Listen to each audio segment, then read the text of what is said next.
बच्चों, केन मौर्य क्लासेज में आप लोगों का स्वागत है। क्लास 10 की सूचना दे दी गई है कि आपका टेस्ट जो है रविवार को होगा और वो 11 से 12 बजे तक होगा। टेस्ट देने के बाद सब लोग उसकी कॉपी व्हाट्सएप ग्रुप में भेज देंगे, व्हाट्सएप पर हमारे यहाँ भेज देंगे। उसके बाद आपको उसका साल भी मिल जाएगा, आप उसको मैच कर लेंगे और टेस्ट की तैयारी पीछे के वीडियो के रिवीजन से करें। दूसरे लेसन का पूरा टेस्ट होगा। जो तीसरा लेसन हम लोग पढ़ रहे थे बच्चों आगे एक क्रम में, उसमें आज एक वीडियो है। ये स्ट्रक्चर ऑफ ओव्यूल, बीजांड की संरचना। बीजांड हम लोग जानते हैं कि पुष्प पौधे का लैंगिक भाग है, उसमें जनन अंग समाहित होते हैं। जनन अंग दो रूपों में होते हैं, नर और मादा। तो मादा जनन अंग बच्चों की इकाई अंडक, कार्पेल के मुख्य 3 भाग होते हैं, ओवरी, स्टाइल, स्टिग्मा, और नीचे का जो फुला हुआ भाग होता है अंडाशय, उसी में बीजांड स्थित होते हैं। तो उस ओव्यूल की क्या संरचना है उसी को थोड़ा सा आपको बताना है। तो बीजांड की संरचना, स्ट्रक्चर ऑफ ओव्यूल बच्चों, पुष्प के मादा जनन अंग कार्पेल जो इसका अंडक है, इकाई के मुख्य 3 भाग होते हैं। कितने भाग होते हैं? 3। पहला स्टिग्मा, दूसरा स्टाइल, तीसरा ओवरी। तो देख रहे हैं इस फिगर में कि पुष्पासन है, ये थैलमस है, पुष्पासन,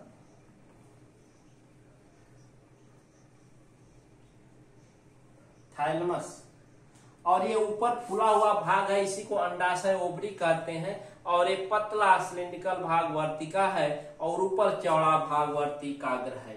इसी पर परागकण आके चिपकते हैं और परागण की क्रिया संपन्न हो जाती है।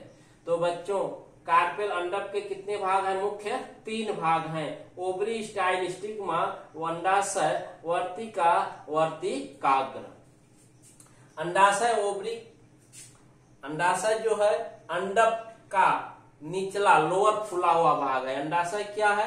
ये पूरा अंडक का नीचे का फुला हुआ भाग यही अंडाशय है।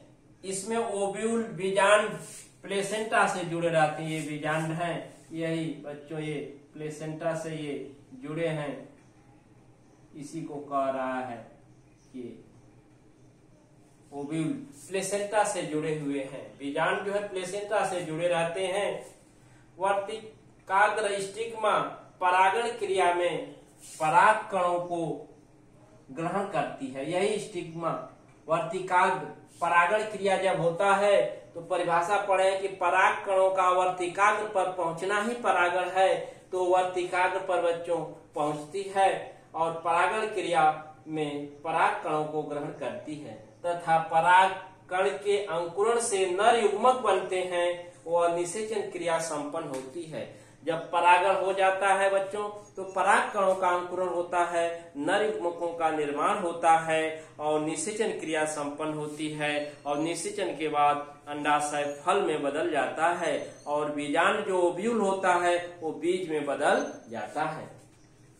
चलिए अब इस बीजांड की संरचना में हम देख रहे हैं कि नीचे का भाग ये बीजांड वृंत फ्यूनिकिल है, ये डंठल जो बीजांड से लगा रहता है, ये प्लेसेंटा से यहाँ जुड़ा हुआ है, वही फ्यूनिकिल है। ये नीचे देख रहे हैं 2 घिरी हुई संरचनाएं हैं इंट्यूगमेंट अध्यावरण के द्वारा, और नीचे एक छिद्र द्वारा खुल रहा है जिसको माइक्रोपाइल बीजांड द्वार कहते हैं। इसके अंदर बच्चों एक सैक लाइक थैलेनुमा संरचना है जिसको इम्ब्रियो सैक कहते हैं। भ्रूणकोश क्या कहते हैं? भ्रूणकोश ऐसी संरचना जो इसको चारों तरफ से घिरी हुई है, वही भ्रूणकोश इम्ब्रियो सैक है। इम्ब्रियो सैक में ऊपर के तरफ देख रहे हैं 3 सेल्स हैं जिसको एंटीपोडल सेल, प्रतिमुख कोशाएं कहते हैं। एंटीपोडल सेल को क्या कहते हैं? प्रतिमुख कोशाएं कहते हैं। और ये ऊपर जो है इंट्यूगमेंट अध्यावरण है जो इस इम्ब्रियो साइक को घेरे हुआ है। और नीचे की तरफ देख रहे हैं इलांगेटेड सेल, ये एक जो है ये एग सेल अंडकोशा है, एग टाइप फीमेल गैमीट जो मादा युग्मक के तरह व्यवहार करती है। और नीचे दोनों तरफ से सपोर्टिंग सेल है जिसको सिनर्जिड सेल जो कहते हैं सिनर्जिस सेल कहते हैं, इसको सहायक कोशिकाएं कहते हैं। क्या कहते हैं? सहायक कोशिकाएं। अनमैच्योरिटी स्टेज में एग सेल अंडकोशिका को सपोर्ट दिए रहते हैं और निषेचन के पश्चात ये समाप्त हो जाते हैं, धीरे धीरे नष्ट हो जाते हैं। ये बीजांड की संरचना रही बच्चों। सबसे आधारी भाग फ्यूनिकिल है। ये जो है वैस्कुलर स्टैंड है, इसमें वैस्कुलर टिश्यू है, संवहन का कार्य इसी के द्वारा होता है। ये दोनों तरफ से इंट्यूबमेंट अध्यावरण घेरे हुए हैं और नीचे एक छिद्र द्वारा खुलते हैं जिसको माइक्रोपाइल या बीजांड द्वार कहते हैं। इसमें एक थैलेनुमा संरचना है जिसको एम्ब्रियोसाइक बीजांड जो है भ्रूणकोश कहते हैं। इसमें दो केंद्रक एक साथ संलयित हैं, इसको द्विसंलयन सेकेंडरी न्यूक्लियस द्वितीयक केंद्रक का निर्माण हो रहा है। ऊपर की तरफ देख रहे हैं कि ये 3 कोशिकाएं एंटीपोडल सेल जो है प्रतिमुख कोशिकाएं हैं। अब बच्चों ये अन्य उपकरण है, एक अपरेटस है, स्ट्रक्चर ऑफ ओव्यूल है। निषेचन के पूर्व परागकण का अंकुरण होता है बच्चों इस वर्ती कागज पर, और परागकण के अंकुरण देख रहे हैं, ये परागकण है। इसके अंकुरण से के पश्चात एक इलांगेटेड संरचना पराग नली बनती है और परागकण का जो केंद्रक है 2 केंद्रकों में बंट जाता है। एक नलिका केंद्रक ट्यूब न्यूक्लियस और एक जनन केंद्रक। ये क्या है? जनन केंद्रक है, जनन केंद्रक। ये जनन केंद्रक जेनेटिव न्यूक्लियस। तो पालन ग्रंथ परागकण का केंद्रक 2 भागों में टूटता है, एक ट्यूब न्यूक्लियस नलिका केंद्रक और दूसरा जनन केंद्रक में बट जाता है। ट्यूब न्यूक्लियस ये पालन ट्यूब का निर्माण करती है, पालन ट्यूब को इलांगेट करती है, जबकि ये जनन केंद्रक 2 भागों में टूट जाता है। जो है यही जो है जनन केंद्रक जो है युग्मक केंद्रक का निर्माण करता है और इस दोनों जनन केंद्रकों से बच्चों 2 नर युग्मक का निर्माण होता है। एक को प्राइमरी मेल गैमीट तो दूसरे को सेकेंडरी मेल गैमीट कहते हैं। यहाँ पालन ग्रंथ देख रहे हैं, ट्यूब न्यूक्लियस और जनन केंद्र जेनेटिव न्यूक्लियस बनता है। ट्यूब न्यूक्लियस पालन ट्यूब का वृद्धि व विकास करता है पराग नलिका का, जबकि जनन केंद्र गैमीट न्यूक्लियस में बदल जाता है और ये मियोसिस द्वारा जो है ये 2 भागों में बट जाता है, प्राइमरी जो है गैमीट न्यूक्लियस और सेकेंडरी गैमीट न्यूक्लियस। ये प्राइमरी जो है मेल गैमीट बनता है, इससे प्राइमरी मेल गैमीट प्राथमिक नर युग्मक और यहाँ पर भी सेकेंडरी मेल गैमीट द्वितीयक नर युग्मक। इस तरह से बच्चों परागण और परागकणों के अंकुरण के पश्चात 2 नर युग्मक बनते हैं, प्राथमिक नर युग्मक और द्वितीयक नर युग्मक। अब ये निषेचन क्रिया में भाग लेते हैं। किस क्रिया में भाग लेते हैं? निषेचन क्रिया में भाग लेते हैं बच्चों। इसको हम थोड़ा अलग से एक अपरेटस को बना रहे हैं। यहाँ पर देखिए ये जो है ये एम्ब्रियोसाइक है, अंड उपकरण है। इसमें सेकेंडरी न्यूक्लियस, ये दोनों न्यूक्लियस जो है फ्यूज होकर के एक सेकेंडरी न्यूक्लियस बनाते हैं जिसको 2n कहते हैं और ये एंटीपोडल सेल प्रतिमुख कोशिकाएं हैं। यहाँ एग सेल अंड कोशिका है। क्या है? अंड कोशिका है। अब जब 2 नर युग्मक जो हो आते हैं, ये 2 नर युग्मक, एक जो है सपोज करिए कि 2 नर युग्मक इससे चलते हैं, यहाँ से 2 नर युग्मक चलते हैं।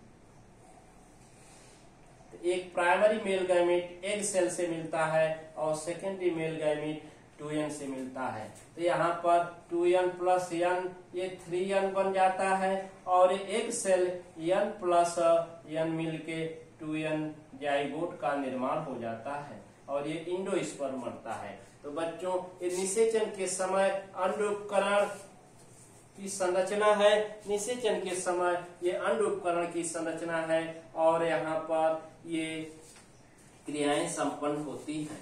तो निषेचन के बाद कुछ परिवर्तन होते हैं। देख रहे हैं कि यहाँ जो है द्वितीयक केंद्रक से द्वितीयक नर युग्मक तथा प्राथमिक नर युग्मक जो है एग सेल अंड कोशिका से संलयित होकर के क्रमशः द्विगुणित तथा त्रिगुणित संरचना बनाता है। निषेचन क्रिया संपन्न होती है और चूंकि 2 नर युग्मक 2 संरचनाओं से संलयित होते हैं, प्राथमिक नर युग्मक एग सेल अंडकोशा से तथा द्वितीयक नरयुग्मक द्वितीयक केंद्रक से संलयित होता है। तो प्राथमिक नरयुग्मक अंडकोशा मादा युग्मक से संलयित होकर दुगुणी संरचना युग्मज या जाइगोट बनाता है और द्वितीयक केंद्रक द्वितीयक नरयुग्मक से संलयित होकर के त्रिगुणी संरचना इंडोस्पर्म भ्रूणपोष बनाता है।